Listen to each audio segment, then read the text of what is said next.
So it's being reported that the IDF is aiming to capture 75% of the Gaza Strip within 2 months, in their new offensive against Hamas. And this is new information that's come out. The Times of Israel's reported that the IDF said Sunday that it aims to occupy 75% of the Gaza Strip within 2 months as part of its new offensive against the Hamas terror group.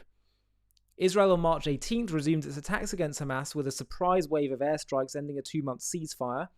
The IDF since deployed 5 divisions to the Strip, amounting to tens of thousands of troops, and is poised to launch a wide-scale ground offensive aimed at defeating Hamas's military wing and its civil rule in Gaza, should the terror group not agree to release the hostages it's holding. Now, when the major ground offensive is launched, the Palestinian population is going to be moved into 3 small zones in Gaza: a new safer zone in the Mawazi area on the southern Strip's coast, where Israel previously declared a humanitarian zone, a strip of land in central Gaza, where the IDF has not operated with ground forces, and the centre of Gaza City, to which many Arabs returned during the ceasefire early this year. According to the IDF, this means that Gaza's 2 million population will be pushed into an area amounting to just 25% of the Strip when the IDF launches its ground operation. The IDF will then capture the rest of Gaza, clear it of Hamas infrastructure, raze most buildings, and hold it for the foreseeable future. This will include Rafah, Khan Yunis, and the towns north of Gaza City. According to the IDF's plans, which were seen by the Times of Israel, it should take just 2 months to capture 75% of Gaza from the moment the operation goes ahead. Currently, the military holds about 40% of the Strip's territory. Military officials have said the IDF is shifting its focus away from trying to eliminate as many terror operatives as possible, which had been the focus from the beginning of the war, and instead is centering on capturing territory and destroying Hamas's infrastructure. So there's a lot more to this article and this report, but I just want to, instead of focusing on the details of it, I just want to focus on the morality of it. First of all, let's just zoom out for a second. What is Hamas's big aim here? We've tried, I lament this, but through so much negotiation, giving in to their demands, to me that is morally unacceptable when you're dealing with a terrorist group like this. Their main defining goal is to control all the territory of Israel. For them, it's an abomination that the Jews control land. So it's smart to think, well, what's something that could be so demoralizing, so threatening to them, for Israel to control more territory than they did at the start of October 7th. So strategically, in terms of putting pressure on Hamas, this really ups the stake. And when you're thinking about trying to put pressure on them, also, let's not forget that the more territory they control, the more Hamas infrastructure they can destroy. Think about the pressure that this puts on Hamas.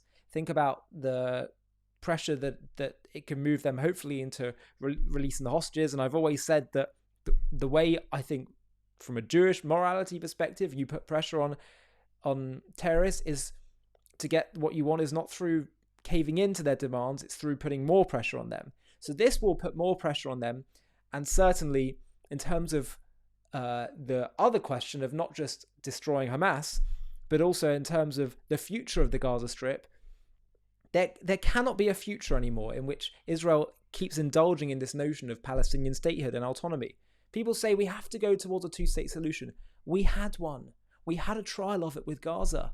And that is what will happen. God forbid if Israel were to cede the territory of Judea and Samaria. I mean, I don't know how Israel would be able to survive something like that. God forbid.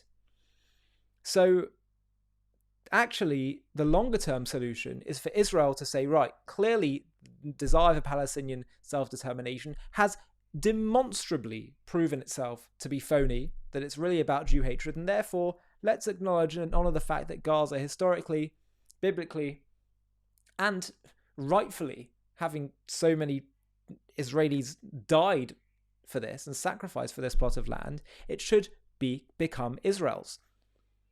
And Netanyahu is saying that a condition now of ending this war is to enact the Trump plan, which will be better for everyone, by the way. That's the problem also with people say it's inhumane to have Arabs in Gaza leave to go to other parts of the Arab world. Well, is it humane to say let them stay here, continue to have radicalized governmental decisions by Hamas, who will inevitably seize control, and then they just grow up knowing only war, knowing only radicalization. We can't keep doing the same thing over and over again and expecting a different outcome. And therefore, I strongly support what's going on here. People may think it sounds harsh, it sounds vindictive. No, it's not. Just dig a little bit beneath the surface and the emotions and the impulsiveness and consider the morality here. We can't keep trying to go along the status quo and thinking and hoping for the best that if we just keep trying the same old formulas that somehow this time it'll be different. No, it won't. The definition of insanity is trying the same thing over and over and expecting a different outcome. Hi, thank you so much for watching. To watch another one, click here. To stay up to date with all our content, click here to subscribe. And if you're able to, you can help support JTV to grow and grow by clicking join below this video, where you can become a member and get perks including early access to videos and private live discussions with me. But most of all, you'll be partnering with us on our mission to change the world.